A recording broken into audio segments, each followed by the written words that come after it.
teman-teman semua.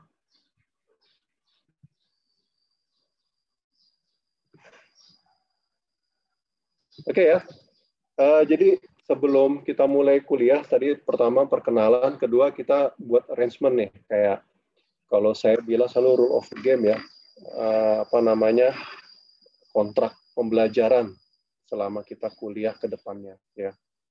Jadi saya ada slide-nya, cuma saya mau share ini ya, nggak salah. Jadi intinya ini kontrak perkuliahan kita ke depannya. Yang pertama kita refer kayak RPS ya. RPS ini teman-teman udah download semua kan ya? RPS sudah bisa dibaca. Mudah-mudahan sudah dibaca nih. Jadi kalau pas saya jelasin bisa ada pertanyaan, silakan gitu ya. Saya nggak mungkin bacain satu persatu ya kan. RPS ini intinya ya tadi ya kan. Saya ingin bacain aja. Jadi teman-teman kan semester lalu udah dapat AKSK ya. Dan mudah-mudahan saya harapkan masih ingat tuh pembelajaran dari AKSK semester lalu ya. Dosennya siapa semester lalu? Pak Eko Suprapto, Pak. Oh iya. Jadi saya harapkan teman-teman masih ingat tuh konsep-konsep. Jadi semester lalu kan teman-teman belajar AKSK, walaupun saya juga paham sih, nggak mungkin materi Erens yang tebal segitu tebalnya, ya berapa puluh chapter itu teman-teman bisa kuasai ya. Nah, kalau semester lalu kita ada belajar mengenai basic konsepnya, teorinya, segala macam ya, kemudian ada latihannya juga, mengerjakan buku Sukrisno Agus ya, maka semester ini kita menerapkan lebih detail ya, praktek lebih detail dari buku Erens tersebut. Ya. Jadi nanti kita belajar tuh mulai dari metodologi segala macam. Kalau buku Sukrisno Agus kemarin tuh agak simpel ya, bahkan metodologinya pun nggak terlalu memakai Erens dia sebenarnya kalau kita ini ya kita baca ya dia lebih, kalau saya bilang sih mungkin lebih pendekatannya lebih mudah lah, yang lebih simpel gitu ya. Nah sekarang kita mungkin pakai pendekatannya Erens yang agak lebih, emang sih agak jelimet tapi udah teman-teman udah banyak dibantu kok ya. Seperti kertas kerja kan, kalau kemarin sudah download, sudah lihat isinya, mudah-mudahan udah lihat isinya nih, jangan cuma download doang kan. Sudah lihat isinya itu ada banyak contoh-contoh kertas kerjanya juga ya. Jadi sebenarnya udah terbantu sekali ya sebenarnya itu. Jadi intinya audit ini sebenarnya lebih, kalau saya bilang skill ya. Saya 30 tahun itu ya membangun skill sebenarnya ya. Ada basic konsepnya, basic teorinya ya, terutama konsepnya, pemahaman terhadap standar, dan yang paling penting prakteknya ya. Karena bisa jadi praktek itu tidak semua bisa kita lakukan ya. Ada banyak kondisi di mana praktek-praktek itu kita akan lebih banyak menyesuaikan di lapangan. Ya. Saya ambil contoh yang gampang lah. Kalau di teori kan di teknik pengumpulan bukti ada namanya pengujian fisik gitu ya kan. Iya, kalau misalnya yang diuji fisik itu cuma sedikit, misalnya terkait aset tetap cuma sedikit, tapi kalau aset tetapnya banyak, sudah banyak misalnya tersebar di seluruh Indonesia, bagaimana tekniknya? Nah itu yang di teori kan tidak detail menggambarkan, tapi dari praktek-praktek yang ada nanti kita bisa melakukan hal tersebut. Jadi ini satu bagian ya. Dan diharapkan sebenarnya teman-teman ini kan walaupun memang lebih banyak taruh di bagian administrasi, tapi ke depannya dari STAN itu diharapkan jadi auditor. Ya, auditor itu satu fungsi yang sebenarnya sangat luas ya. Tidak hanya auditor itu auditor terkait dengan laporan keuangan ya. Auditor itu luas. Di pemerintahan juga, kayak saya di auditor di pemerintahan ya. Ada jenis auditnya pun banyak sekali ya. Kalau di pemerintahan itu ada audit kinerja, ada audit keuangan, ada audit tujuan tertentu ya, seperti itu. Jadi itu. Nah, itu yang dimaksud supaya kita paham skill itu, paham prakteknya seperti apa sih. Kalau misalnya nanti diberi kepercayaan menjadi auditor, kita sudah paham dari awal sampai akhir. Dari awal itu dari apa? Dari awal itu dari mulai perencanaan ya sampai dengan akhirnya apa biasanya audit itu? Ada yang masih ingat? Ya, Ren? Opini. Ya, opini itu apa? Ada yang mau komen? Silakan. Laporan. Ya, iya, penyusunan laporan. Apa namanya apa? Audit, report ya. Tadi siapa yang ini? Yang bilang laporan? Saya, Pak. Najmi ya.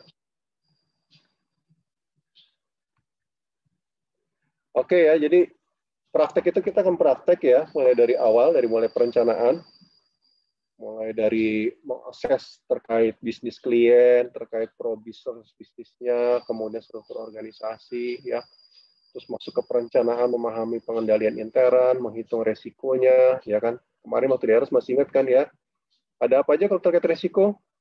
Waktu di Eros kita belajar.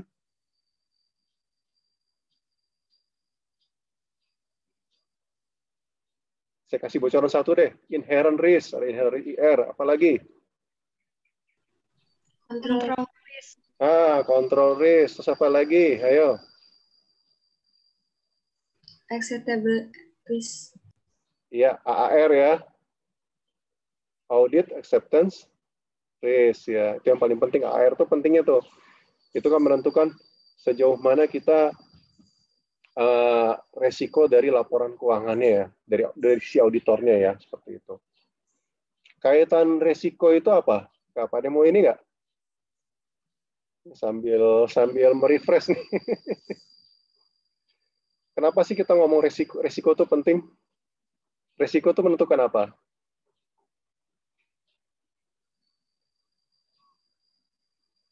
Ada yang mau komen? Ini basic konsep loh.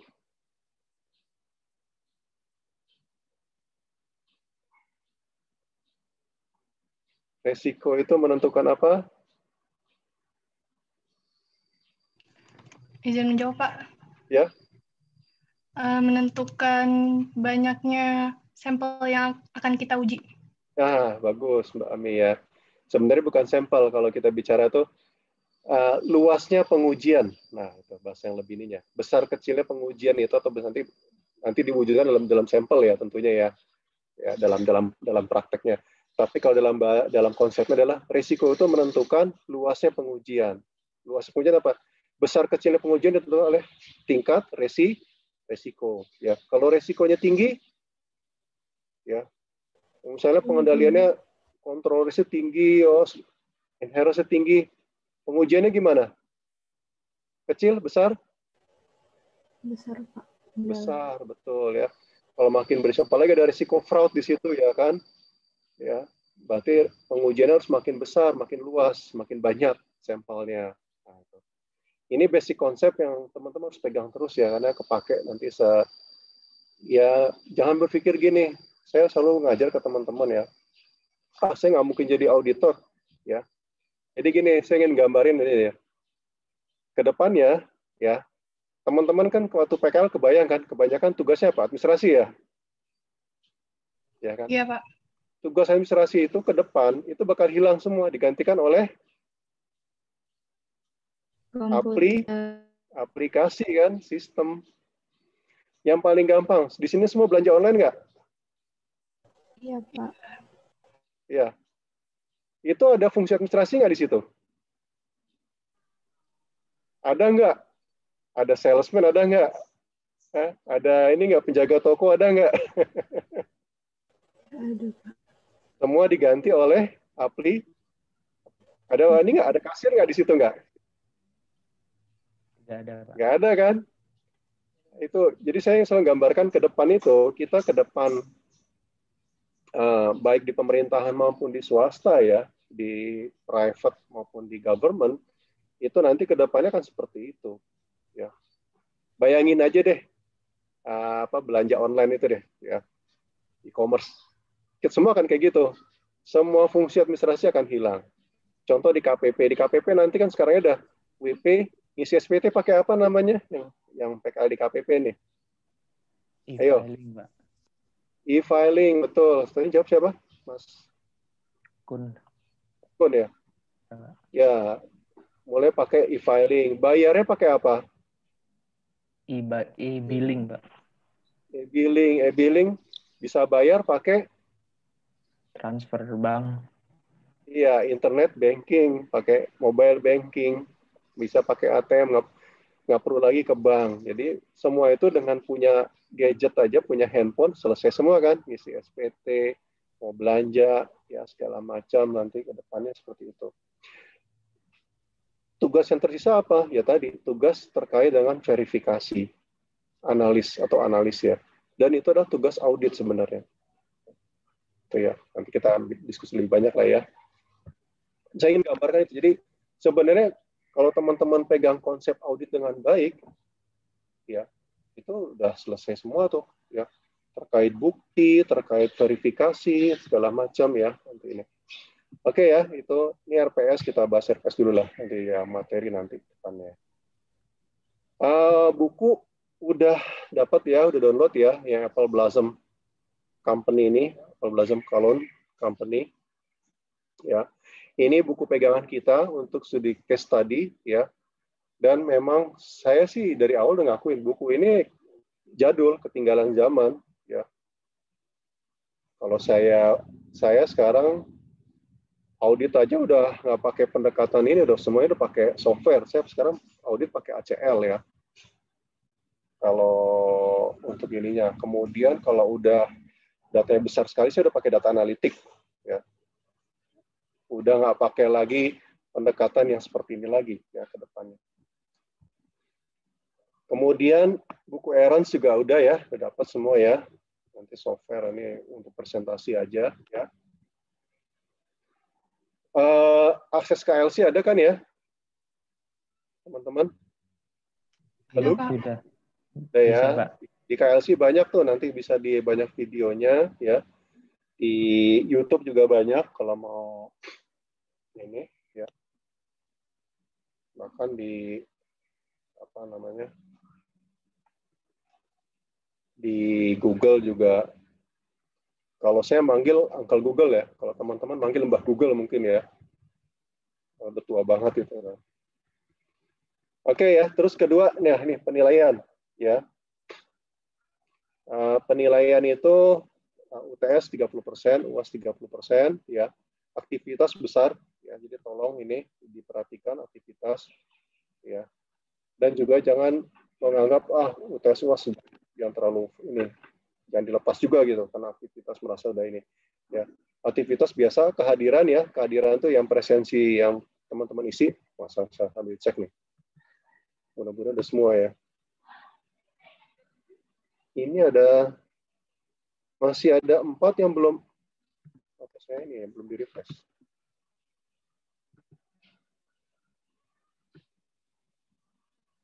Ini masih ada 3 yang belum presensi nih, tolong ya.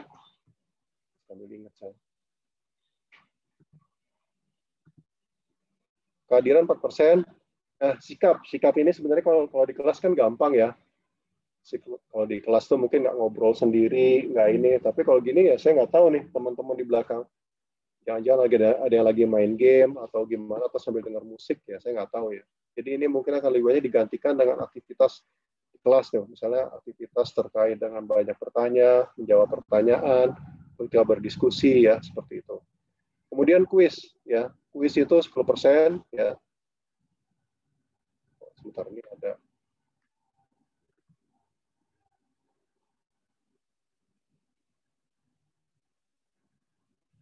Kayaknya ada kesalahan ini ya sekarang. Ini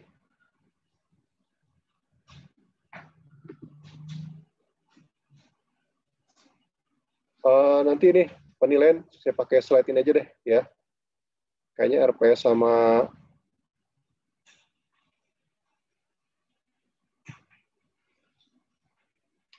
slide agak beda nih ya. Nanti saya pastikan lagi deh ya. Kuis 10%, kuis itu minimal 2 kali ya saya lakukan selama 1 semester. Sekali sebelum UTS, sekali sebelum UAS ya. Biasanya di pertengahan, mungkin di pertemuan ketiga atau keempat gitu ya.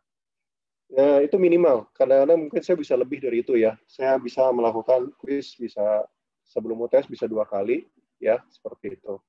Kemudian tugas itu saya bagi 2, ada tugas individu sama tugas kelompok.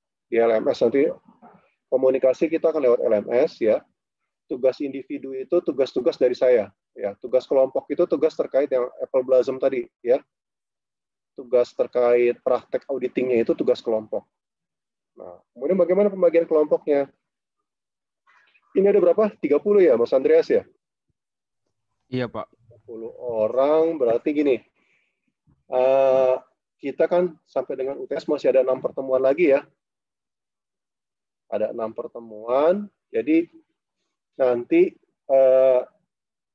setiap kelompok akan presentasi di setiap pertemuan tersisa ini ya. Jadi kita bagi 6 kelompok. 30 bagi 6 berarti 5 kelompok ya. Ada 5 kelompok. Sorry. 6 kelompok berarti satu kelompok 5 orang. Satu kelompok 5 orang ya. Pembagiannya gini mungkin. Satu kelompok ikut nomor absen aja ya. Mas Andreas. Kalau ketua kelas siapa di sini? 68 ini. Saya, Pak. Sobo. Atala. Siapa ketua kelasnya? Saya. Oh, Atala. Oke. Ya. Jadi nanti gini, kalau terkait kelompoknya kita ikut nomor absen aja ya. Nomor absen. Jadi berarti kan 6 kelompok, 5 orang ya, satu kelompok. Berarti nomor urut 1 tuh kelompok 1, nomor urut 2 kelompok 2, nomor urut 3 kelompok 3, terus sampai ya. Nanti begitu nomor urut 7, balik lagi kelompok 1 ya, gitu ya. Dan seterusnya. Sampai 12, misalnya kelompok 6, balik lagi nanti nomor 13 kelompok 1, kayak gitu. Jelas ya, terkait tugas kelompok. Nanti tugas kelompok tuh saya akan post di LMS ya, tugasnya seperti apa saja ya. Dan ini kelompok ini kepakai terus sampai dengan sebelum UAS ya, sampai akhir semester ya. Seperti itu. Tugas kelompok itu mengerjakan sesuai tugas, dan yang kedua presentasi di pertemuan ya, nanti di tiap pertemuan akan presentasi. Saya tidak akan menunjuk secara urut karena semua kelompok mengerjakan, jadi nanti akan saya random aja, misalnya di pekan depan itu saya akan random, saya akan undi mungkin yang keluar nanti kelompok pakai ada aplikasi, saya punya aplikasinya, nanti saya undi aja mungkin yang keluar kelompok berapa, misalnya kelompok 3 ya, kelompok 3 siap presentasi ya. Emang enaknya nanti kalau udah presentasi di awal, berikutnya berarti udah hilang bebannya ya, udah nggak deg-degan lagi biasanya seperti itu. Oke, jelas ya terkait penilaian? Ada pertanyaan terkait penilaian?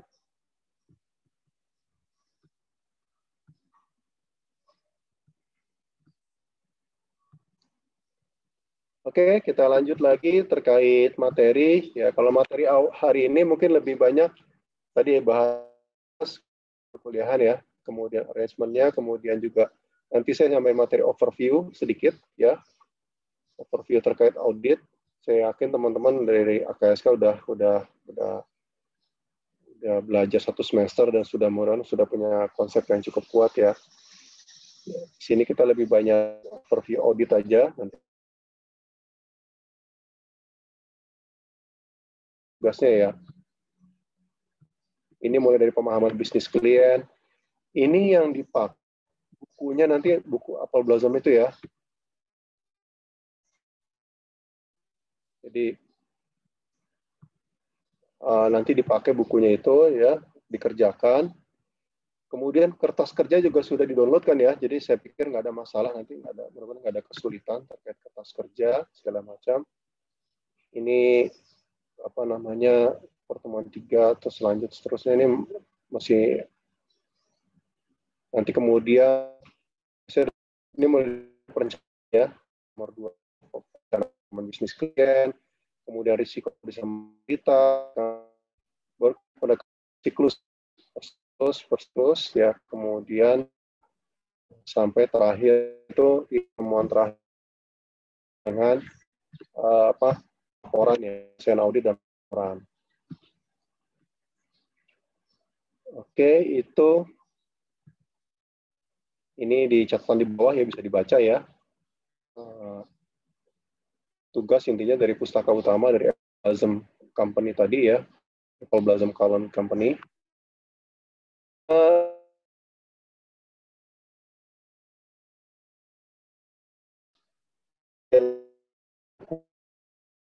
Belum selama ini tahun saya Google Form, kemarin juga pakai Google Class kan lebih enak tuh, tinggal Google Form-nya di-attach ke Google Class langsung bisa di-share ke teman-teman. LMS ini nggak tahu ya, saya mau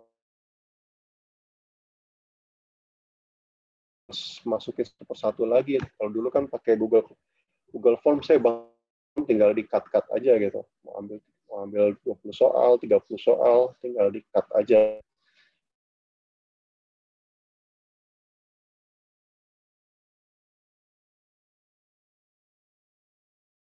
Soal kuis nanti ada 2 ya. Satu terkait multiple choice ya. Yang kedua terkait esai. Esai itu ada esai terkait teori yang ringkas saja, jawaban ringkas. Kedua terkait hitung-hitungan ya.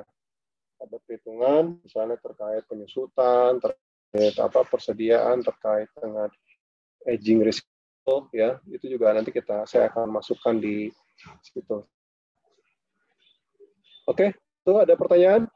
Sebelum saya beranjak ke materi overview terkait RPS ini, mudah-mudahan sudah dibaca semuanya.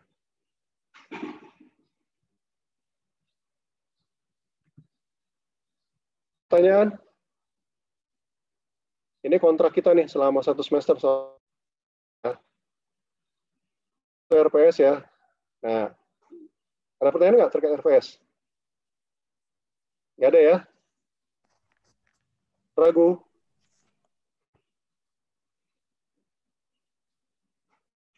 Kalau diketok kan berlaku nanti ini. Ya. Oke, itu kontrak 1 RPS ya. Kontrak kedua terkait dengan yang teman-teman udah dapat dari kampus ya. Terutama terkait pengaturan kuliah di semester ini ya. Semester ini kan kita pakai Zoom yang disediakan oleh kampus, kemudian juga ada ketentuan mengenai Zoom juga kan ya. Minimal 1 jam harus online ya. Harus nyala videonya. Saya sih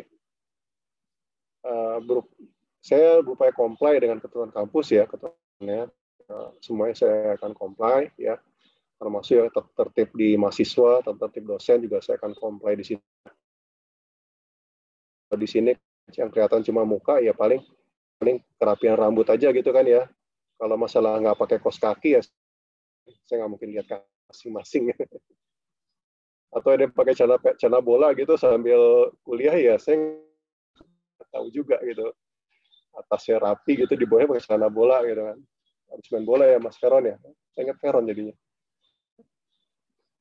Sebastian Veron. Wah, dulu klubnya apa aja tuh ya, Milan ya, Inter Milan ya, klubnya apa aja Veron ya, sempat di MU juga.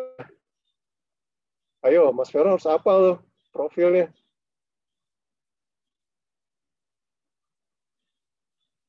Wah, kalau nggak tahu profilnya Sebastian Veron, repot juga ya. Oke, jadi gitu ya. Kita ikut pengaturan dari kampus ke Zoom terkait penggunaan portal ya. Jadi saya harapkan gini, begitu masuk ke Zoom langsung absen ya di portal ya, tinggal klik. Nah, saya cek lagi nih. Sudah semua belum? Ini masih belum ini. Maaf Pak, izin. Ini kayaknya ada error di punya portalnya deh. Di saya atau di gagal terus. Ya. Ya, ada beberapa yang belum bisa. Jadi pas dicek gitu.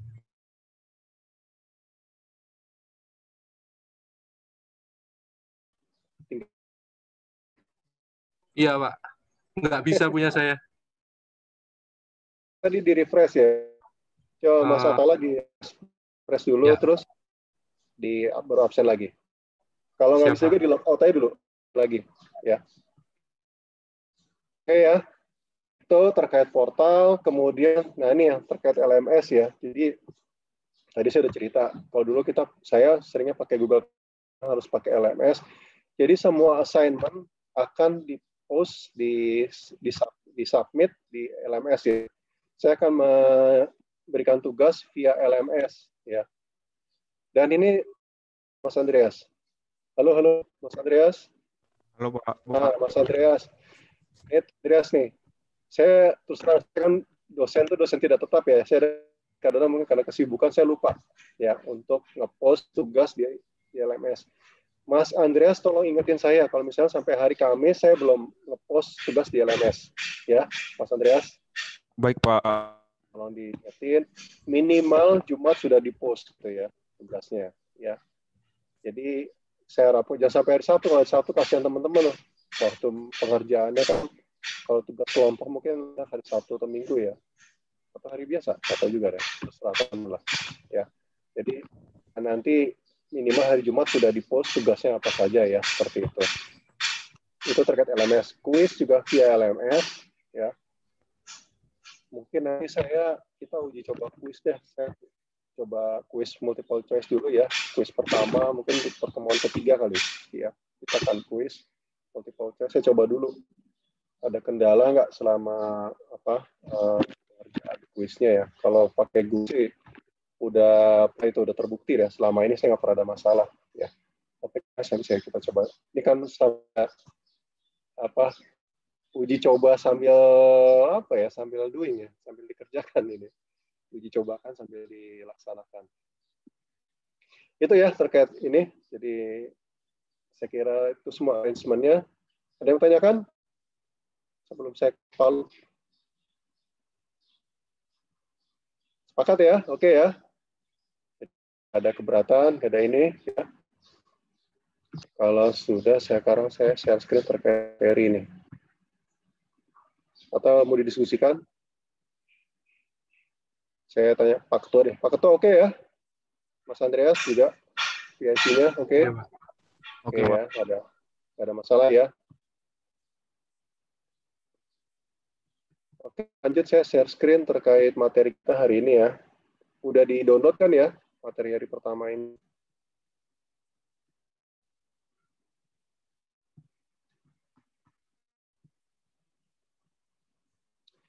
Ya, pertemuan hari pertama ini sebenarnya lebih over KSK ya secara keseluruhan. Tentu saja saya nggak mungkin dalam waktu sampai jam 1 nih ya. Nanti deh ada break ya sebentar ya untuk sholat zuhur mungkin sekitar 10 menit di jam 12 gitu. Atau mau langsung aja, lanjut aja. Gimana? Ini komen atau lanjut aja sampai jam 1? Selesai sebelum jam 1?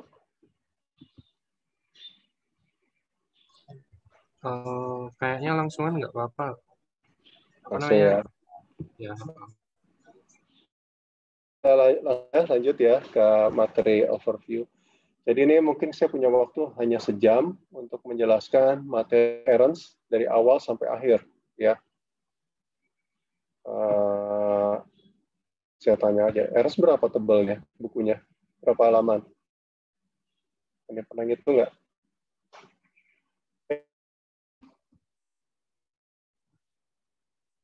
Oh, ini pada buka dulu ini jadi file. Ada yang bisa jawab nggak berapa tebalnya?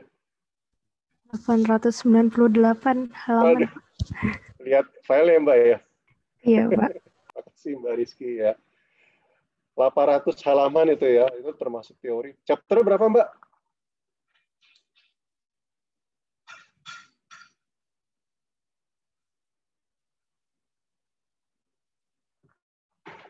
Chapter ya?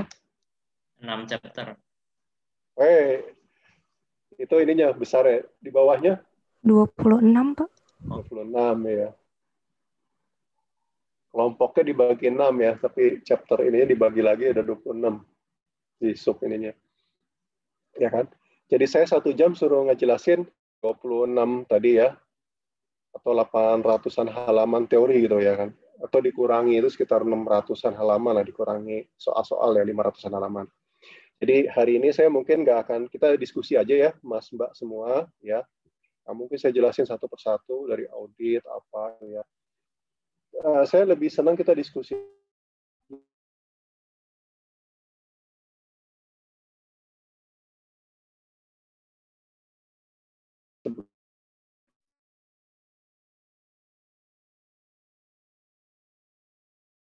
Kelasnya banyak. 10 berapa?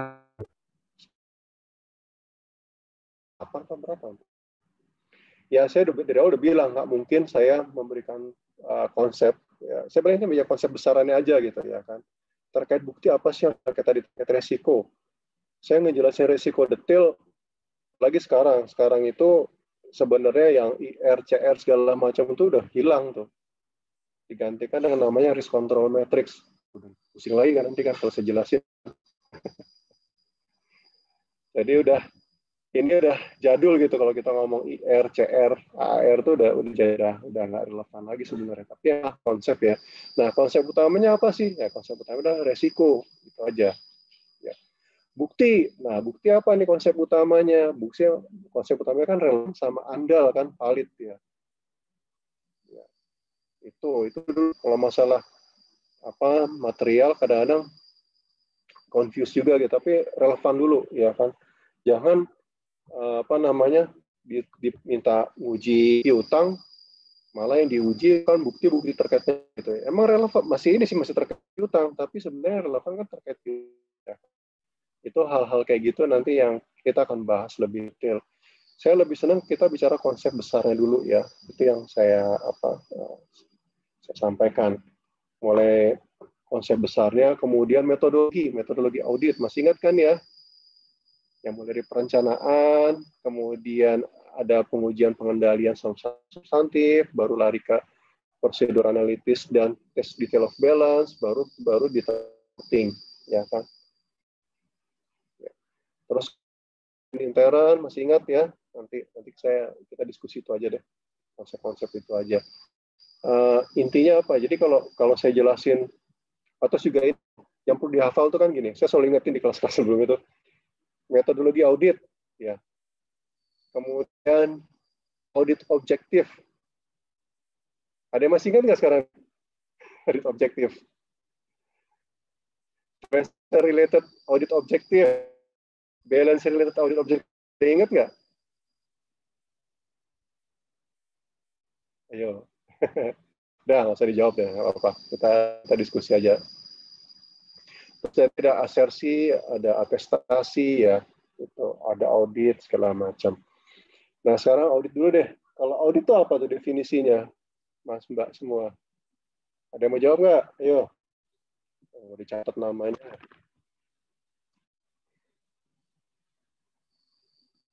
Apa?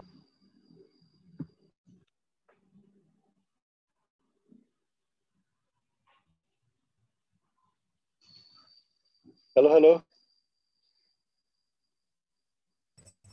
Padahal ini bukan di kelas ya. Kalau di kelas kan nggak bisa lihat ini. Kalau sekarang bisa lihat sambil lihat notebooknya, sambil lihat. Ya, siapa mau jawab? Izin mencoba benar. Silakan. Audit ini itu Sabrina ya? Iya. Audit itu kan pemeriksaan untuk antara dengan informasi. Kriteria yang ditetapkan dengan informasi yang ada. Ya. Oke, itu definisi secara umum. Kalau udah audit laporan keuangan, kriterianya apa jadinya, Mbak?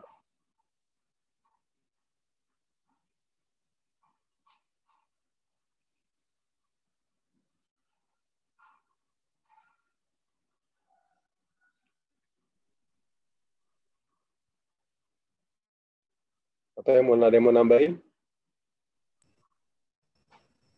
Standar akuntansi yang berlaku. Iya, standar akuntansi yang berlaku. Oke, bagus. Terus untuk ininya, personnya?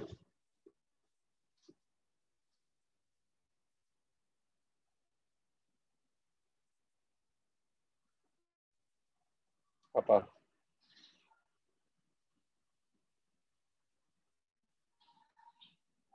Terus yang melakukan audit harus gimana?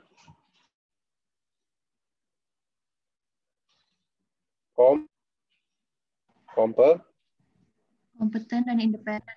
Kompeten dan independen. Makasih Mbak Sahla ya. Istior.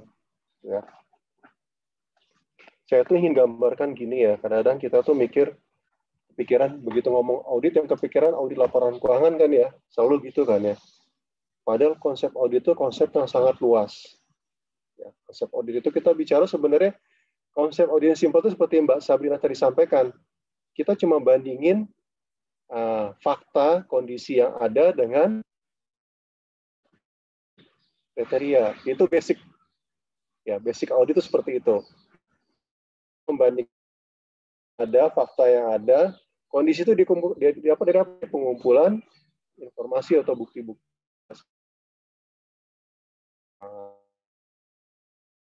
Auditnya luas, jadi ya, di semua kehidupan kita sehari-hari semua. Jadi petugas audit dipakai nggak? Misalnya ada orang nyerahin berkas, dia harus sesuai dengan kriteria kan, baru berkasnya bisa diterima di tempat seperti itu. Atau yang banyak di kepegawaian nih, misalnya ngurusin dokumen kepegawaian, dia baru bisa diproses kalau sudah memenuhi kriteria. Ya.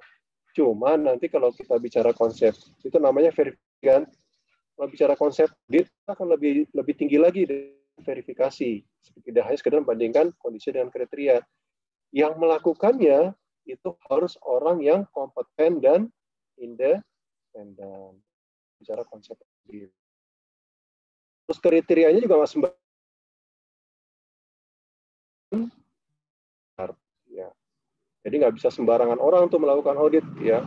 Dia harus orang yang kompeten, independen. Teman-teman dibekali nih ya selama 2 semester AKSK dan praktek auditnya untuk menjadikan orang yang kompeten.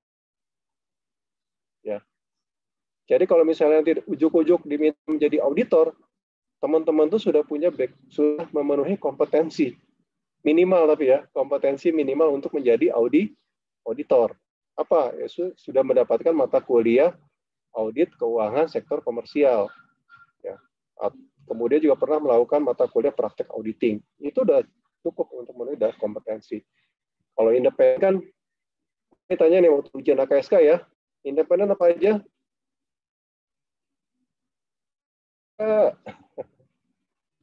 In apa sama in apa? Ini saya nge-review 500 halaman ya. Tapi saya diskusi aja lah. Teman-teman bisa baca materinya kan? Nggak perlu saya jelasin. Kita diskusi bebas aja, biar enak. Biar masuk ke kepala. Kalau jelasin, nggak ini.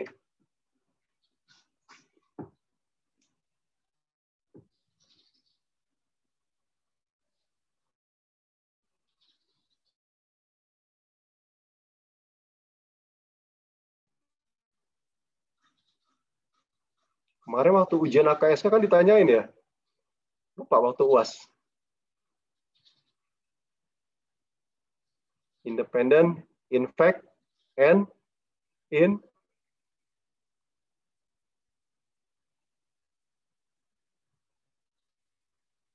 appearance ya. Masih ini, waduh, ini baru berapa bulan? Baru 2 bulan. Ya, jadi saya ini aja. Jadi kalau independence itu kan jadi in fact sama in appearance ya. In fact itu apa?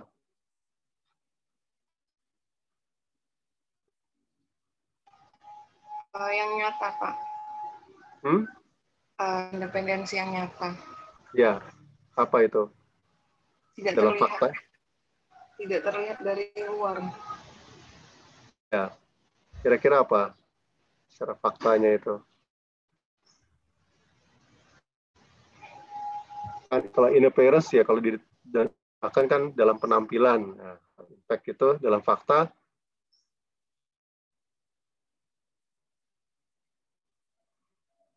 Misalnya dengan klien tidak memiliki hubungan apa? Pekerjaan gitu ya. Gitu. Kalau in appearance dalam keseharian, dalam melakukan auditnya tidak mengaruhi ya.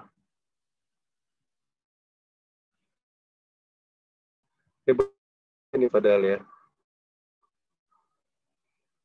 Materi masih ada kan ya? Nanti sering dibaca aja resumenya. Audit apa namanya? Terus kalau audit laporan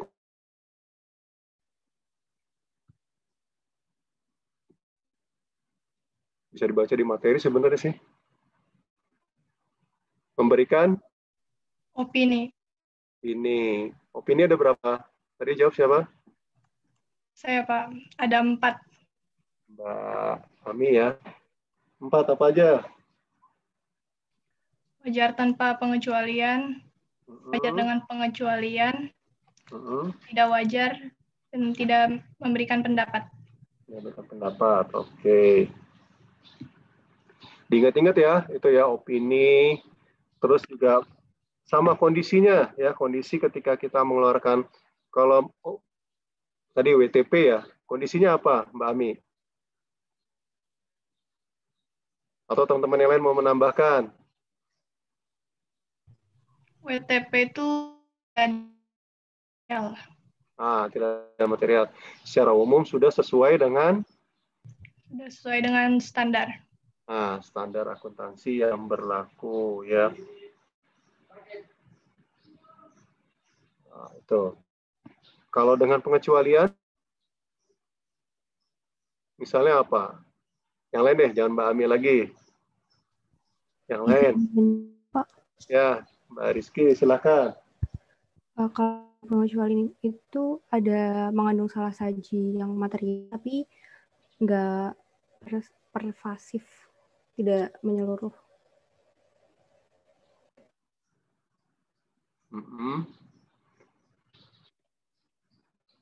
Contohnya apa, Mbak?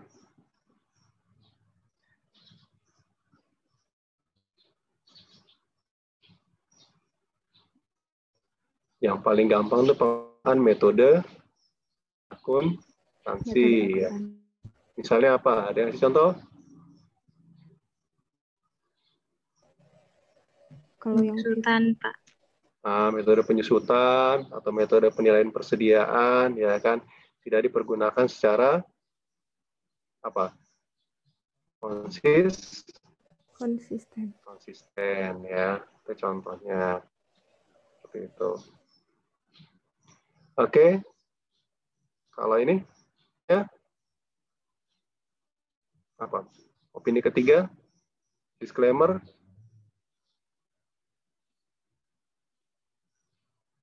Kalau at first tidak no opinion jelas lah, itu udah amburadul biasanya. Ada yang masih pendapat?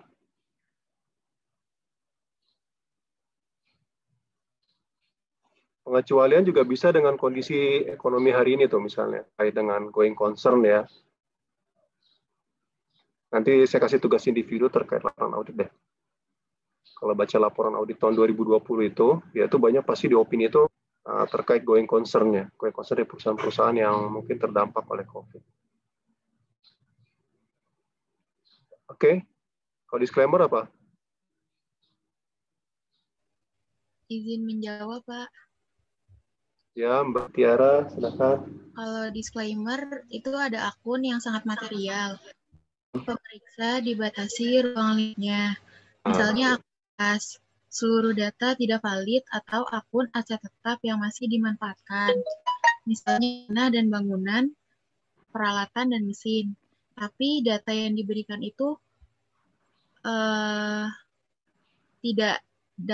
tapi data itu tidak diberikan. Jadi auditor sulit buat ambil keputusan.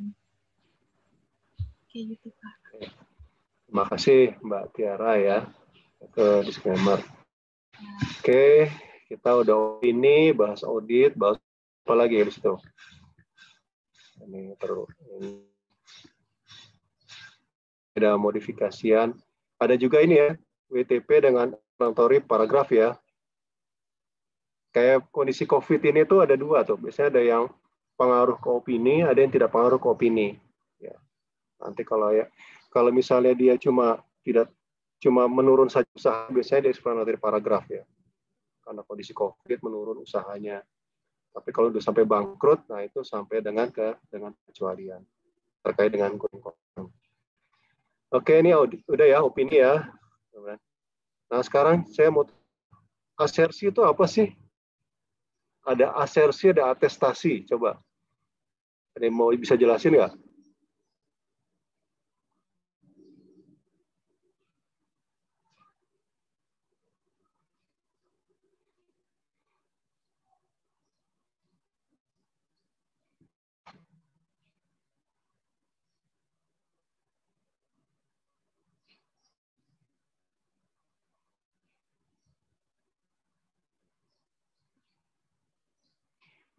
Ini tolong di ini ya. Yang maksudnya tuh konsep audit. Nanti ya bukti, ya bukti itu penting tuh. Ya kita basic konsepnya, resiko. Jadi ini ada konsep audit, konsep terkait dengan tadi ya opini, terus juga terkait dengan asersi sama atestasi. Kemudian nanti kita bicara bukti, kita bicara resiko. Ya, sama nanti pengujian biasanya. Pengujian itu ada yang apa namanya? Pengujian pengendalian, pengujian substantif, pengujian analitis, ada pengujian saldo ini ya, test of detail of balance. Ya. Silakan, Mas Mbak, ada nggak ini nggak? Asersi itu apa? Izin menjawab, Pak. Ya, silakan. Mbak siapa nih?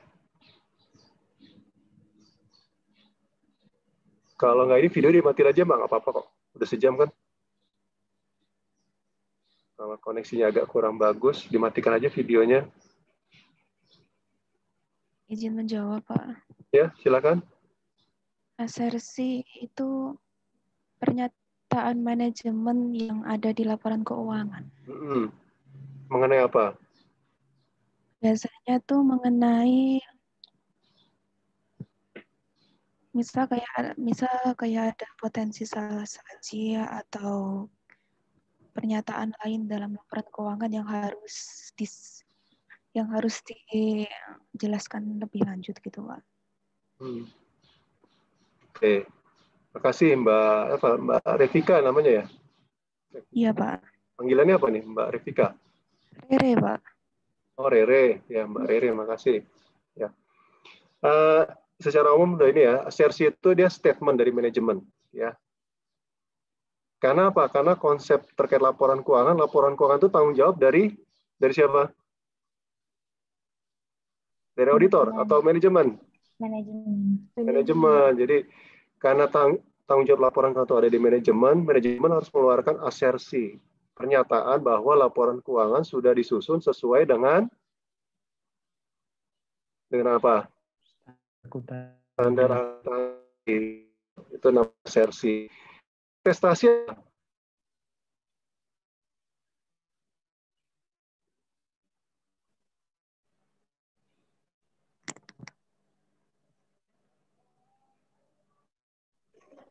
Jawab, Pak. ya, silakan. Wah, ini Veron. Sebastian Veron. Atestasi itu adalah suatu pernyataan, pendapat atau pertimbangan orang yang independen dan kompeten tentang apakah asersi suatu entitas itu sesuai dalam semua hal yang material dengan kriteria yang telah ditetapkan, Pak. Oke. Jadi atestasi itu menguji asersi dari manajemen tadi, ya kan? Manajemen menyatakan ini kok dengan standar. Nah, atestasi itu menguji udah bener, emang bener nggak nih? Tapi ada syaratnya, nggak boleh sembarangan kan ya, Mas Veron ya. Harus orang yang kompeten dan independen. Ya, seperti itu. Oke ya, ini terkait asersi sama atestasi. Audit itu termasuk dalam jasa atestasi ya. Jadi atestasi itu ada audit, ada review, ada segala macam. Akuntan publik itu melakukan dua jasa utama ya, yaitu atestasi sama konsultasi. Nah, asersi manajemen, pernyataan manajemen itu mengenai apa aja? Nah, dibagi lagi nanti ya, dibagi dalam 3 hal. Ya. Pertama terkait dengan transaction ya, related sama balance related ya. Kemudian terkait dengan disclosure ya. Jadi ini hampir sama dengan audit objektif nantinya ya, cuma beda ini aja. Ya, kayak misalnya terkait dengan transaction related, asersi manajemen itu dia terkait, kalau bahasa Inggrisnya keterjadian ini occurrence ya, terkait occurrence, terkait completeness, terkait accuracy, cut off, sama klasifikasi. Terkait balance ya, saldo itu terkait dengan eksistensi, keberadaan ya. Kemudian juga hak, right and obligation, ada kelengkapan, completeness, tetap aja ya. Sama penilaian dan allocation ya, valuation dan allocation. Kemudian disclosure itu terkait dengan ini mungkin sudah dijelaskan di AKSK ya, keterjadian, kelengkapan, klasifikasi, akurasi. Ya. Nah, begitu ngomong atestasinya, kita ngomong audit objektif. Audit objektif itu ada dua, terkait dengan balance related sama transaction related. Nah, sekarang kita bicara bukti audit ya. Tadi kan dari definisi audit itu kita bicara mengumpulkan, bicara kondisi ya. Kondisi itu dikumpulkan dari informasi-informasi di lapangan atau bahasanya bukti-bukti ya. Dan ini namanya bukti audit ya. Itu yang jadi dasar bagi auditor untuk opini ya. Bukti ini ada internal, eksternal, yang nggak perlu saya jelasin ya.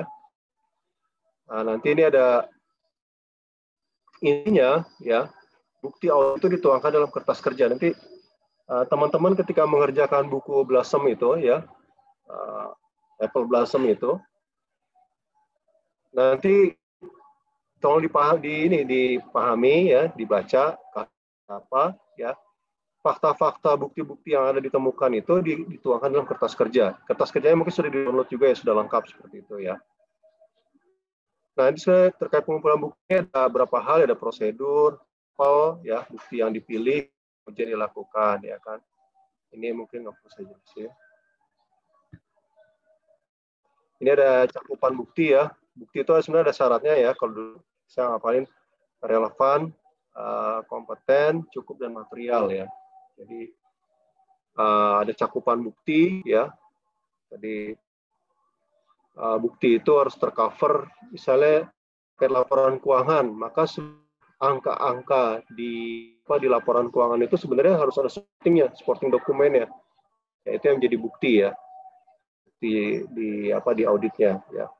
Ini ada terkait dengan kecukupan ya, kecukupan, ketepatan ya, terutama terkait kualitas, terus terkait keandalan ya, keandalan dari bukti juga ya.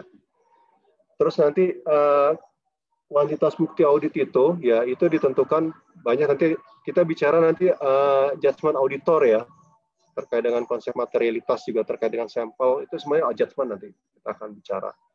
Dan sebenarnya sudah dibahas di AKSK semua ini ya. Mungkin nggak saya perlu ini.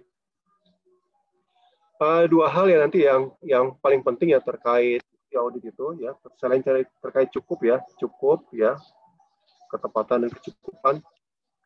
Ketepatan itu masalah timing sebenarnya, waktunya ya. Saya ambil contoh gini, terkait auditor itu melakukan audit itu tidak setelah tahun.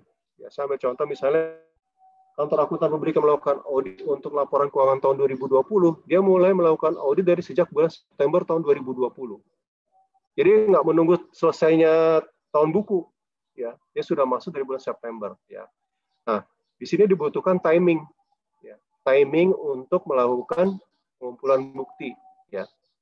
Saya ambil contoh misalnya gini, terkait konfirmasi, timingnya yang paling pas kapan kira-kira? Ada yang mau kasih pendapat nggak? Kan misalnya piutang itu mau dikonfirmasi kepada customer, timingnya paling pas kapan kira-kira?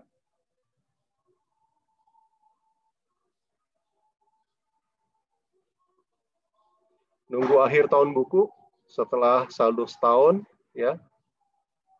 Atau misalnya di bulan September dia langsung konfirmasi.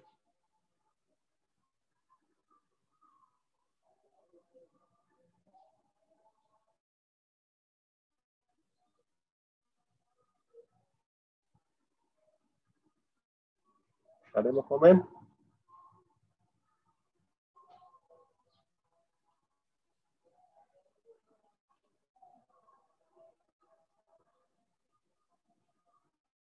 Kan kita mau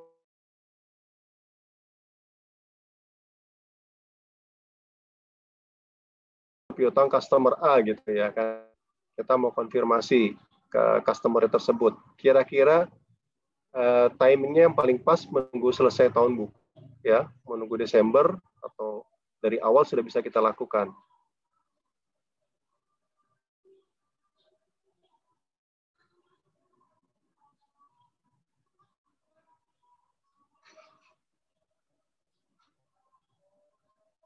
Ada yang mau komen? Belum kebayang ya. Atau gini deh, apa yang contohnya paling gampang ya? Ini deh, stok opnam persediaan. Stok opnam persediaan itu apakah menunggu akhir tahun ya, atau cukup dilakukan kapan saja? Akhir tahun, Pak, stok opnamnya. Akhir tahun, Pak. Ya. Kenapa penting di akhir tahun? Biar lebih efektif, Pak, sekali kerja gitu. Iya, tidak terlalu jauh dari ininya ya. Karena kalau ngambilnya terlalu jauh kan, ya bisa juga sih kita melakukan ini kan, rekonsiliasi ya. Misalnya diuji di bulan November, nanti kan tinggal di perhitungannya mutasi Desember ya. Desember apa mutasinya, tapi tadi seringkali itu gini, pertimbangan auditor biasanya terkait dengan shipping in transit ya. Pernah dengar kan ya waktu Krisma banyak kan tuh ya. Shipping in transit itu banyak kejadiannya di mana?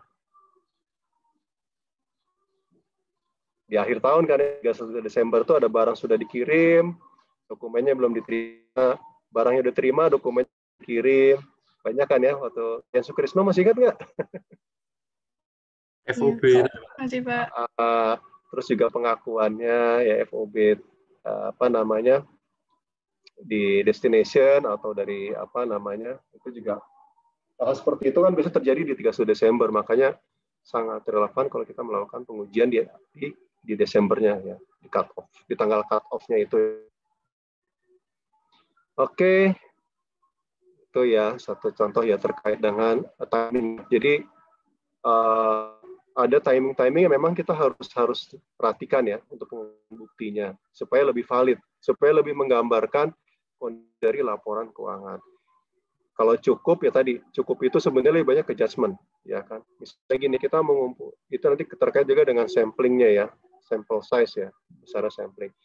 Nah, saya akan beralih ke yang dua hal yang paling penting juga terkait relevansi, ya. Hubungan bukti dengan kita lakukan, ya. Penting ya, misalnya terkait kita mau menguji apa sih, ya. Misalnya gini, kita mau menguji dengan aset tetap perusahaan. Ya. Bukti yang paling relevan apa? Hanya pembukuan saja, catatan perusahaan, apalagi asetnya ternyata nilainya sangat mahal. Misalnya gini, perusahaan memiliki alat transportasi atau gini, memiliki alat berat yang nilainya sangat tinggi ya. Nah, bukti relevan apa? Apa hanya ada catatan aja? Apa kira?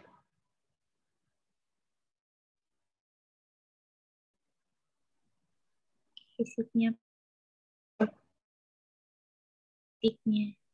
Bukti fisik, betul. Jadi, kalau sudah aset nilainya tinggi, asersinya apa kira-kira? Existence ya, ada nggak barangnya nih, gitu. Jadi, kalau sudah eksisten, bukti yang relevan apa tadi? Bukti fisik. Itu pengujian physical examination atau inspeksi fisik ya. Inspeksi secara langsung kepada barangnya tersebut. Itu contoh relevan ya. Jadi bukannya buktinya cukup dengan pembukuan atau pencatatan saja. Ini udah dicatat kok asetnya di pembukuan perusahaan atau di daftar aset. Daftar fix ada kok. Nah, tidak seperti itu. Kira-kira paham nggak? Ya, saya kasih contoh. Mungkin nggak mungkin semua ya saya cover ya, waktunya nggak cukup. Yang kedua, keandalan. Ini kalau masih ingat di Ernst ini namanya bukan andal sebenarnya. Ya. Ada yang tahu istilahnya? Persuasiveness. Masih ingat? Ya, Pak. Waktu di Ernst istilahnya tuh. Masih ingat nggak? Jadi keyakinan akan bukti. Ya.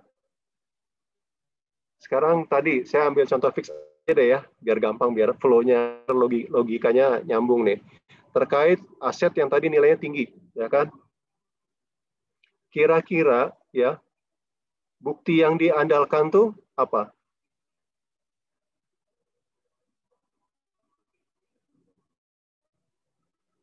Atau misalnya kita tadi terkait angka piutang deh, biar ini ya, biar nyambung dengan slide ini soalnya. Angka piutang. Ya, percaya angka pembukuan di pembukuan atau hasil konfirmasi dari customer? Konfirmasi, Pak. Nah, ya, itu namanya persuasiveness. Jadi keyakinan kita kan suatu bukti. Keyakinan itu, bukti dari luar itu lebih meyakinkan daripada bukti dari dalam. Masih ingat ya? Ya, KSK ini bisa dibaca di slide ini ya. Sebenarnya tingkat keyakinan kita. Jadi kalau misalnya angka saldo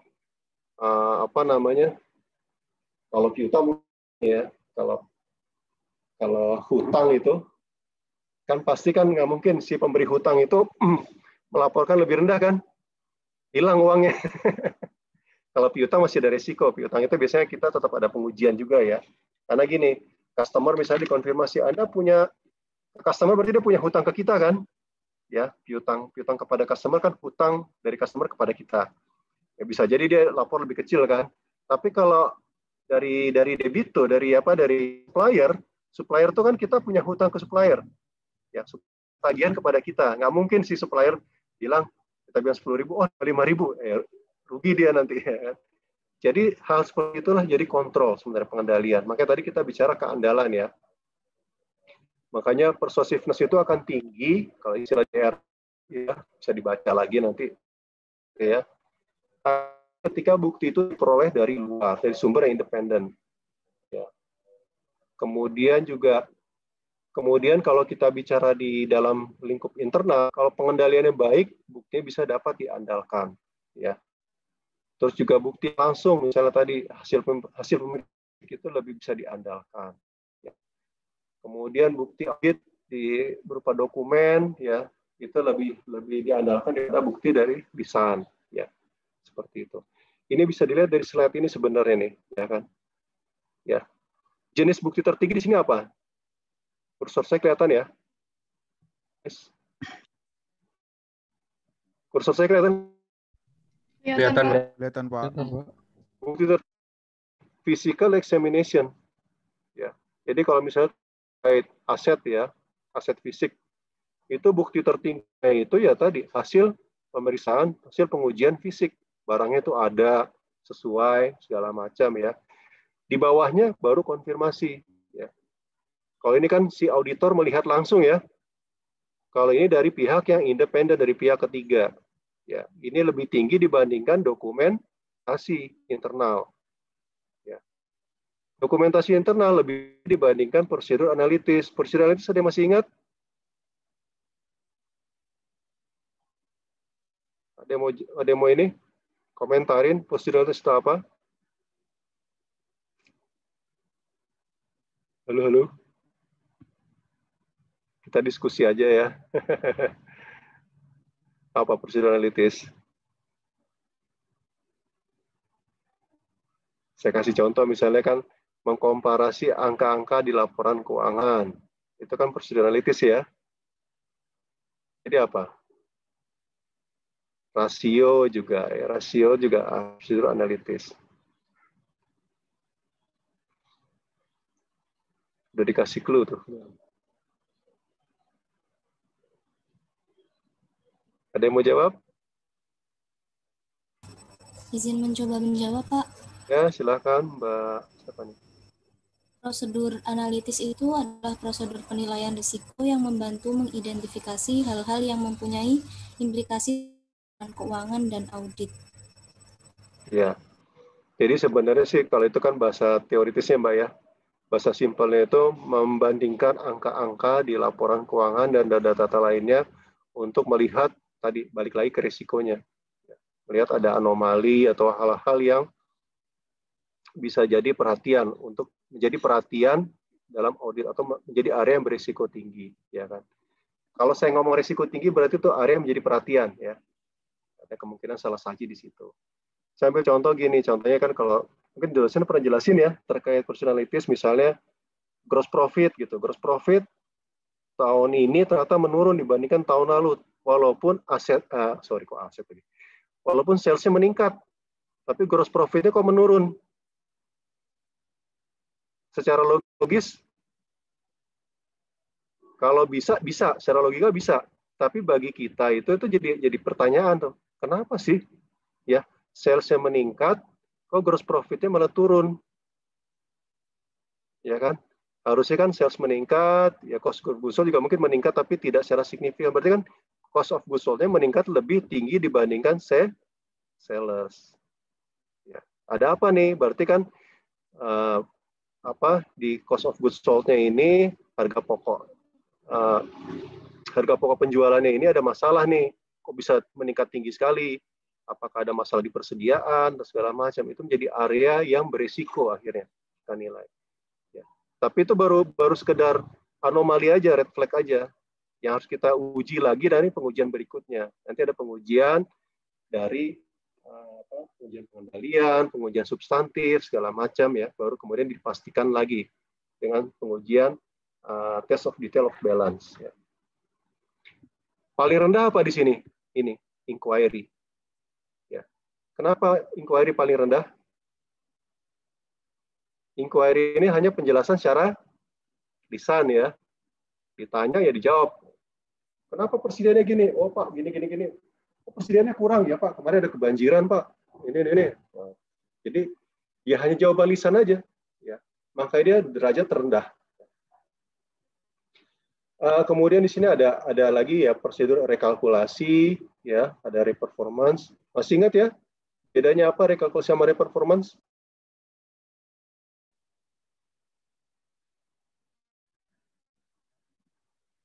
Halo. Kalau rekalkulasi hanya menghitung ulang ya, misalnya menghitung dalam satu penjualan, benar nggak unit dikali harganya, besar penjualannya, PPN, segala macam itu menghitung rekalkulasi. Performance? Ada yang mau komentar?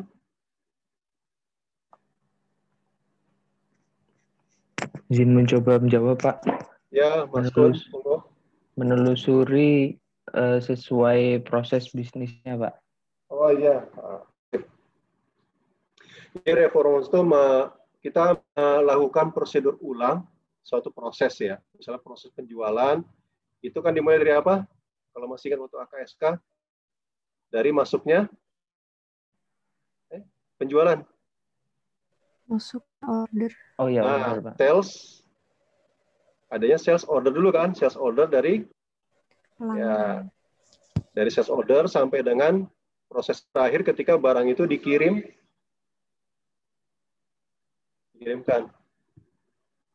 ke tamu.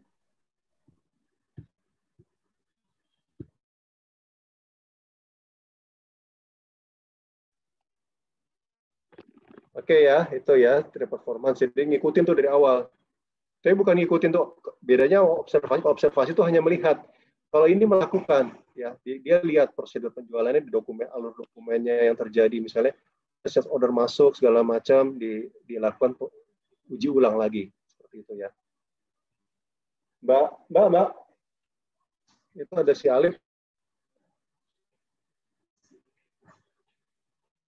Ya. Observasi hanya melihat, ini juga sebenarnya nggak terlalu ini nih ya observasi.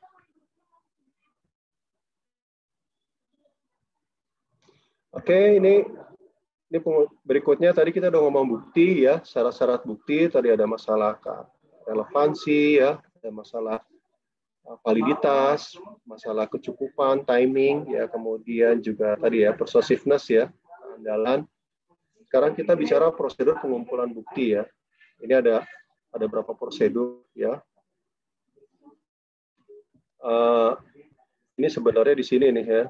Ini contoh buktinya. Di sini kita bicara namanya audit prosedur ya, prosedur audit ya. Ada prosedur analitis ya segala macam nanti yang akan di ini. Terus ini ya kemudian ada berapa ya? Ada pengujian data ya, menguji datanya ya bisa tadi saya cerita mengenai penjualan ya, kayak performance itu diuji lagi datanya, penjualan, kemudian personalities tadi yang saya cerita membandingkan ya. Jadi contohnya ada gross profit ya, kemudian perbandingan terkait dengan kondisi, terus terkait audit atas bukti. Ini ada vouching, perlu saya jelasin ya, verifikasi, komputasi, voting dan cross-voting. Nah sekarang saya konsep, tadi kita bicara konsep bukti ya. Jadi udah beraudit, sekarang konsep bukti itu harus apa, relevan segala macam. Sekarang kita bicara terkait penilaian internal ya. Ini penting nih. Ya. Saya nggak mungkin jelasin semua ya. Saya cuma nanya, ada yang control activity. Aktivitas pengendalian itu ada 5. Ada yang bisa nyebutin nggak? Ya. Ayo di Google dulu. Ayo silakan. Mau Google, mau ini silakan. Kalau gitu kan jadi baca. Jadi ada satu penelitian itu, kalau kita ini menulis, membaca, itu lebih mudah ingat dibanding saya. Teman-teman cuma dengerin saya aja, saya nggak tahu ternyata di belakangnya juga ngapain. Izin menjawab. Ya silakan. 5 aktivitas pengendalian. Yang pertama, pemisahan tugas, kemudian otorisasi yang sesuai, kemudian dokumen atau catatan yang memadai, kemudian yang keempat, pengendalian fisik atas aset dan catatan, yang kelima, pemeriksaan kerja secara independen. Oke, saya sih gampangnya itu satu, job duties ya, pemisahan fungsi, kedua ada otorisasi, ketiga ada dokumentasi, keempat ada pengendalian fisik ya, kelima visi atau monitor.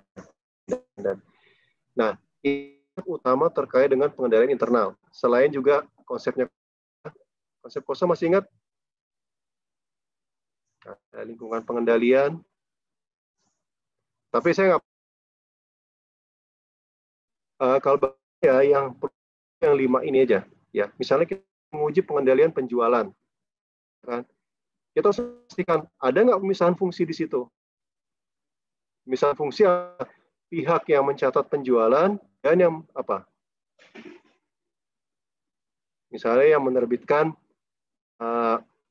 invoice, gitu, antara yang menerima dokumen sales order dan yang invoice misalnya, atau yang menerima bayaran dan yang mencatat penjualan.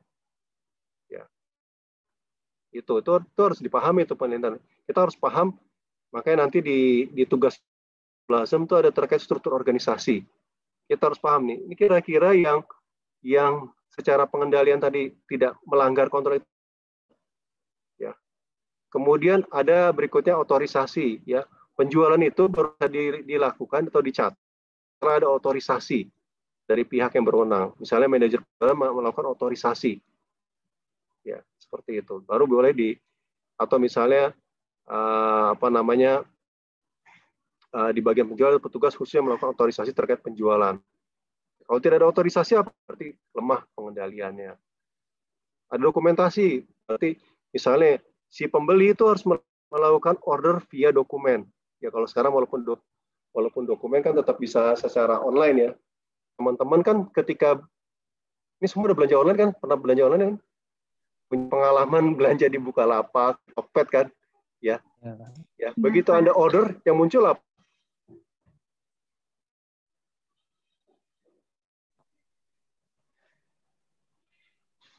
Anda ordernya dari Anda, ya kan? Ada dokumennya kan yang muncul kan, yang di email ke Anda pemberitahuan segala macam. Ya, ada, Pak. Ada kan, kemudian nanti harus membayar berapa, ya kan? Pemberitahuan, segera melunasi tagihannya, ya kan? Ya, ini loh sales order. Bisa invoice sih, kalau di Bukalapak itu langsung invoice nomor sekian, pembelian misalnya nanti suruh bayar, ya kan? Ya itu yang terjadi. Ya, cuma bedanya di Bukalapak, otorisasi itu by sistem. Nanti kita belajar. Makanya nih, kalau kita bicara pengendalian intern, ya sekarang itu ke depan itu otorisasi bukan lagi oleh orang, tapi oleh sistem. Ya, sepanjang misalnya sudah memenuhi, misalnya, oh username-nya aktif, ya kan gitu kan? Username-nya aktif, yang dibeli. Kan ada pengendalian juga tuh, ya. Aktif, selama ini tidak ada track record belanja yang aneh-aneh gitu ya, misalnya batalin penjualan segala macam, itu akan diproses oleh sistem. Dia approve penjualan segala macam. Terus setelah dibayar, baru dia approve lagi untuk di-deliver oleh si penjual. Ya, itu otorisasi sebenarnya. Ya, cuma dilakukan oleh sistem. Tapi dia cuma pakai syarat-syarat aja tuh. Syarat kalau misalnya ketika melakukan pembelian, syarat dari username-nya. Kalau nanti barang di delivery, syarat dari pembayarannya. Simple kan? Ya, tapi ada otorisasi. Terus ada apa lagi? Pengendalian fisik. Ya, pengendalian fisik dokumen. Kalau di teknologi, di IT nggak ada pengendalian fisik lagi sebenarnya. Ya, pengendalian dari sistem. Ya, makanya nanti masih ingat nggak di ERNS itu ada IT control, masih ingat nggak pengendalian IT? Yang ada application control, ada general control. Ya, mudah-mudahan masih ingat lah.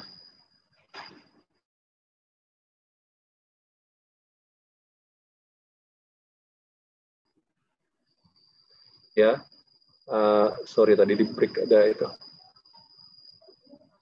Jadi itu ada application control, general control. Nanti kita belajar di situ, ya. Tapi ini karena soalnya tahun 2003 masih yang lama, ya masih pakai yang lama aja seperti itu. Ya. Terakhir ada supervisi, ya. Saya ada bagian yang khusus mereview terkait penjualan, ya. Jadi sebelum misalnya laporan penjualan bulanan dibuat, itu ada yang membuat kan, dia ada verifikasinya, ada reviewnya, ya terkait dengan penjualan tersebut. Tapi bukan audit. Hanya review aja biasanya, bisa verifikasi aja seperti itu. Oke, itu yang pengendalian yang harus dipahami ya. Jadi kalau kita menilai pengendalian apa sih? Ada nggak misalnya fungsi nih? Ya, ada nggak ini? Ada nggak ini? Itu harus kita pegang. Ya, detail nih. Jadi ya. Nah, kemudian kita bicara terkait tahapan audit ya. Ini ada pertama tuh penerimaan klien ya. Penerimaan klien itu yang simpelnya itu gini aja. Kalau saya sih selalu gini. Kursor saya kelihatan ya, Mbak? Kelihatan, Mbak. Ini client exception yang perlu diingat selalu gini. Ada 4 tahapan. Yang selalu diingat apa? Tahapan ini masing-masing. Client exception apa tahapannya? Tahapannya surat tugas di sini. Ya. Ini outputnya. Kalau perencanaan apa outputnya? Program kerja audit, ya. Kalau evidence-nya apa nih? Fase 3. Output-nya. Saya nggak mau ini, saya tanya sekarang. Yang fase 3 kira-kira apa? Ada yang mau jawab nggak?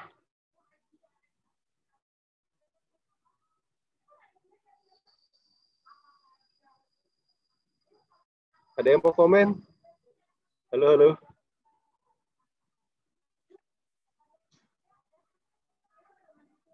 Tadi, masih ingat nggak di bukti itu? Bukti, pengumpulan bukti, terus bukti itu dituangkan dalam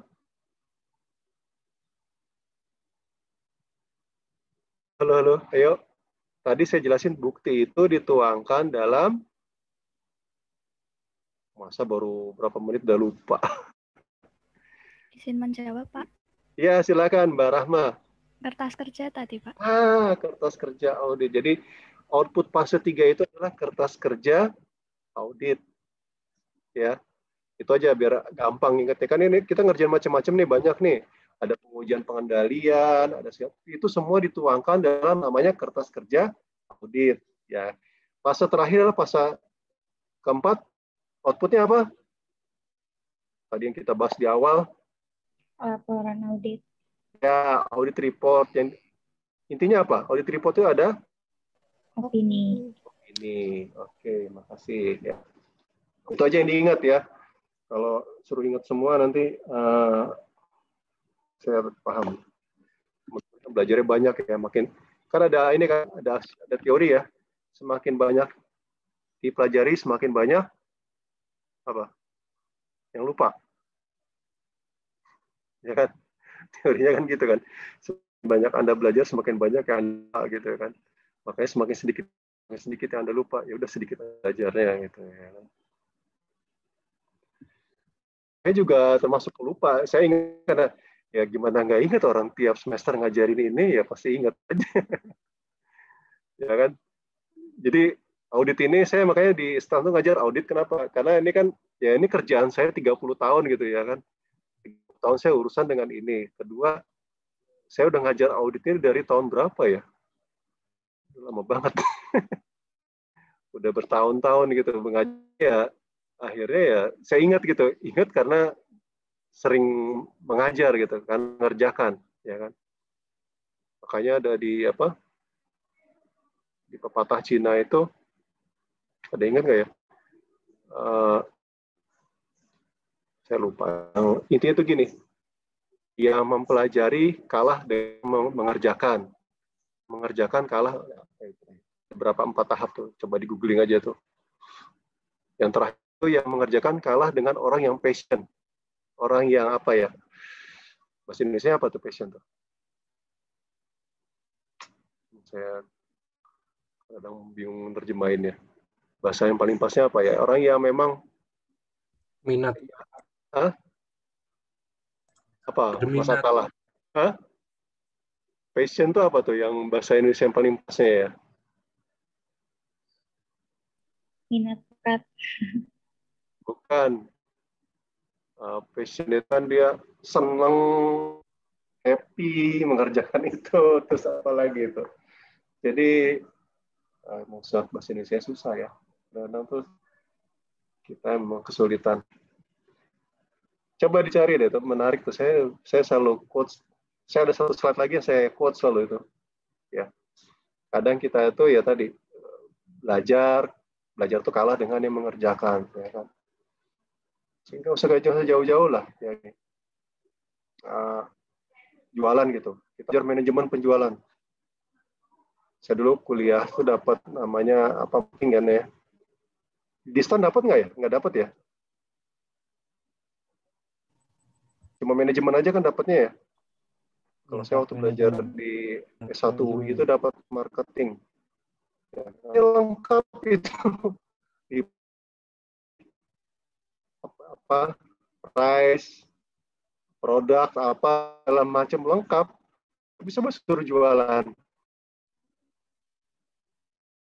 Berani aja belum tentu kan satu. Terus begitu jualan apakah berhasil? Belum tentu juga. Kan? Kalau ada orang yang nggak pakai teori terus langsung mengerjakan, belajar dari situ ya lebih jago, canggih. Panggil lagi orang yang melakukan dan yang belajar. Itu yang berikutnya. Tapi semua itu akan kalah oleh orang yang passion di situ. Ya. Dia mau melakukan segala sesuatu ini untuk berjualan. Ya. Itu.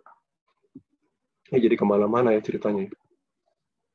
Ini terkait metode audit ya, tolong dihafal ya. Jadi ini metodologi audit ya, harus kita hafal terus. Pertama itu karena ini akan dipakai dalam mengerjakan Apple Blossom itu, ya.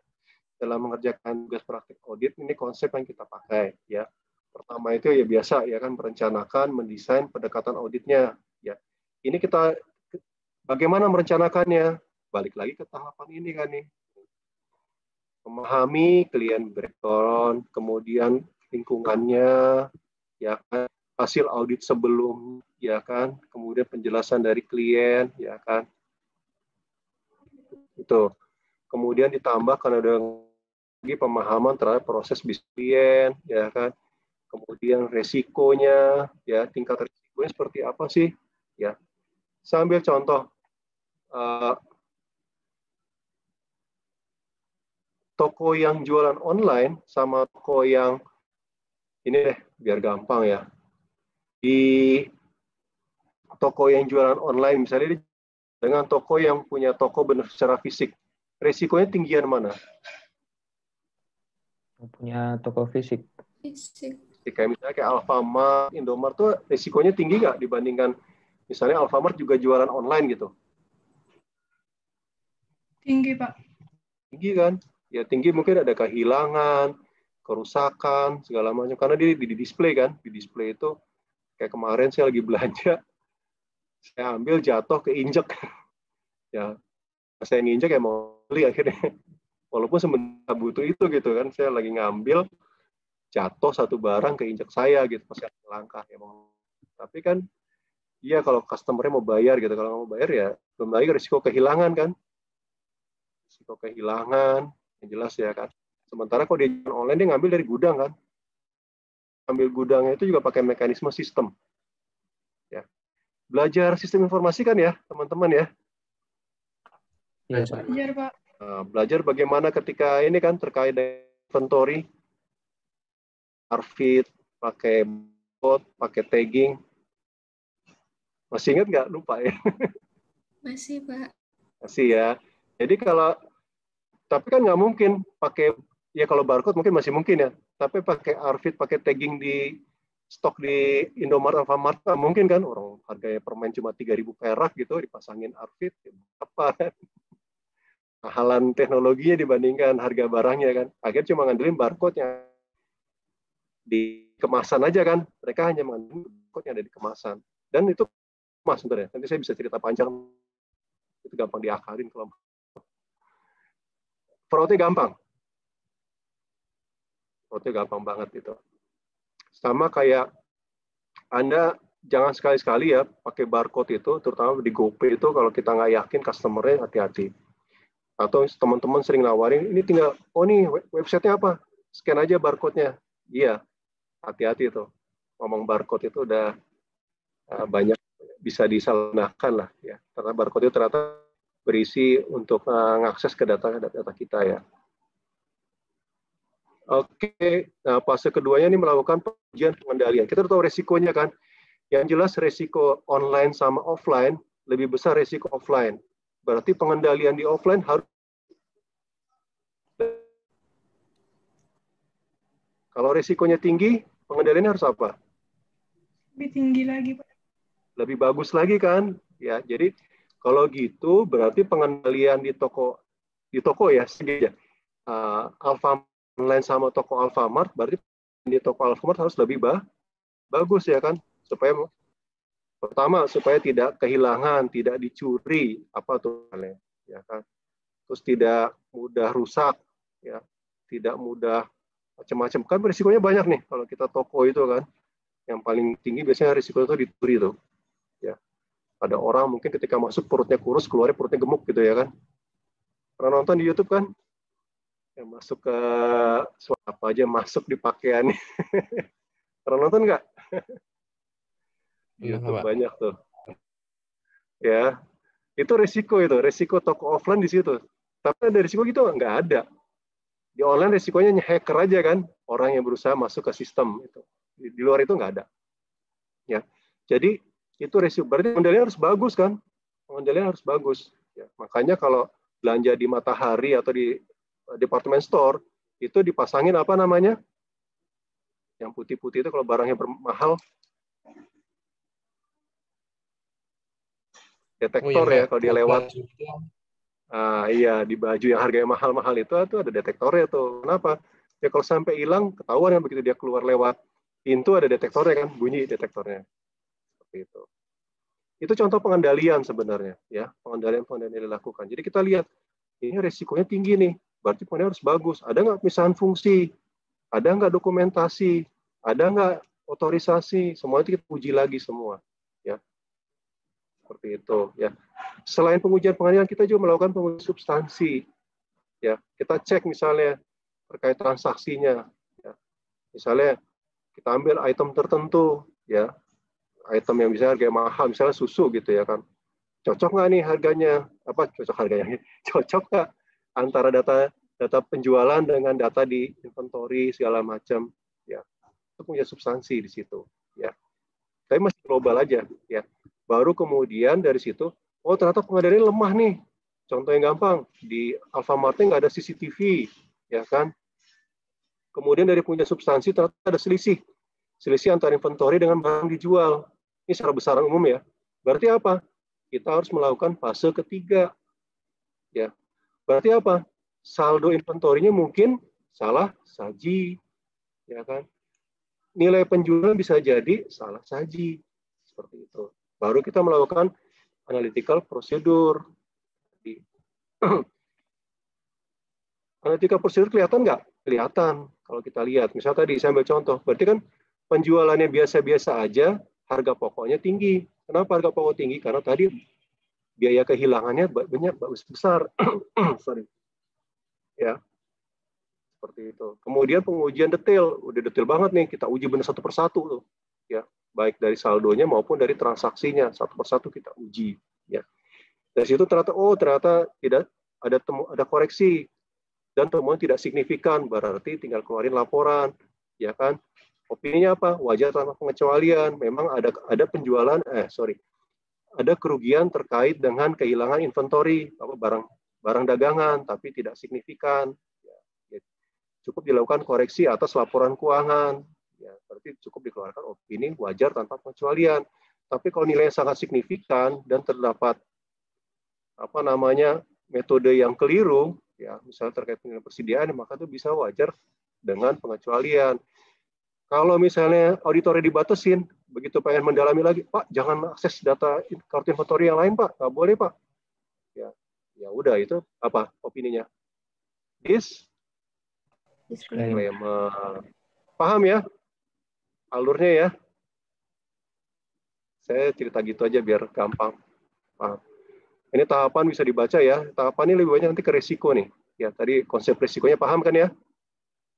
Ya, pokoknya begitu risikonya, istilahnya kalau alarmnya bunyi itu kita harus banyak melakukan pengujian gitu ya. Ini tahapan bisa dibaca lagi ya. Ini jenis pengujian, ada penilaian risiko tadi di awal ya, risk assessment. Kita latihan pas pengujian aja, pengujian pengendalian, pengujian substantif, analitis, sama pengujian rinci ya. Ini pengujian pengendalian tadi ya, saya udah bilang fokus kita di 5 hal itu, tapi bagaimana cara mengujinya? Nah, ini ada nih, ada observasi, ya ada inquiry. Observasi itu kita merhatiin kan, bagaimana sih proses penjualan? Oh, ternyata tidak ada pemisahan tugas, terbukti dari observasi. Bisa juga ngobrol. Inquiry itu kan kita kayak interview, ya. Bisa juga dari dokumennya kita vouching, ya kan? Seperti itu. Oke, itu dari saya. Ini pengujian pengendalian bisa dibaca aja, ya. Ini intinya. Ini punya substantif, tadi sudah cerita ya. Dari sini sebenarnya tergambar kan ya, paham ya? Dari sini tadi saya ceritain ya, ini cuma detail-detailnya aja. Oke, selesai. Ada pertanyaan sebelum kita akhiri?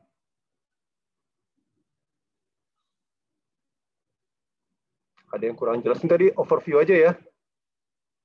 Nanti sambil jalan, kalau ditanyakan lagi ada yang kurang. Ini pokoknya kalau ada yang kurang jelas, tanyakan aja ya. Saya nggak mungkin ngejelasin semua, tadi saya bilang. Ada 800 halaman dikurangi soal-soal latihan segala macam, itu sekitar 500 halaman lah. Nah, mungkin saya ngejelasin 500 halaman dalam waktu 1 jam. Orang kemarin aja ngejelasin 500 halaman dalam waktu 1 semesternya nggak cukup kok. Saya banyak hal yang menurut saya, terutama terkait audit objektif ya, itu teman-teman masih kurang kuat gripnya. Kelihatan ketika jawab UAS atau UTS kan. Masih ingat ya, UAS UTS kemarin kan ditanyain, ini masuk apa nih? Masuk classification, masuk cut off, masuk occurrence, existence. Ya. Itu masih banyak yang salah tuh.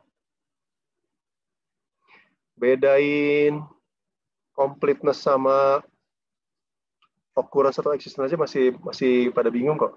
Ya. Oke. Ada pertanyaan sebelum kita akhiri? Oh ya, Mas Andreas, sudah di-capture ya? Sudah di WA ke saya? Sudah, Pak. Setelah selesai kelas, saya akan WA ke Bapak. Pak, sama tambahan, Pak. Kami dari kelas ada buat itu, Pak, sheet gitu untuk aktivitas. Nanti saya share linknya ke Bapak. Pak, mana tahu bisa jadi itu, Pak. Mana tahu bisa jadi koreksi itu, Pak. Cross-check aktivitas mahasiswa, Pak. Ini apa yang aktivitas contohnya maksudnya gimana, Mas Andreas? Misalnya kan tadi kan ada keaktifan mahasiswa dalam menjawab pertanyaan, Pak. Oh iya, saya juga nyatat sih, nggak apa-apa. Baik, silakan, saya juga nyatat di sini, nanti kita ini aja, silakan.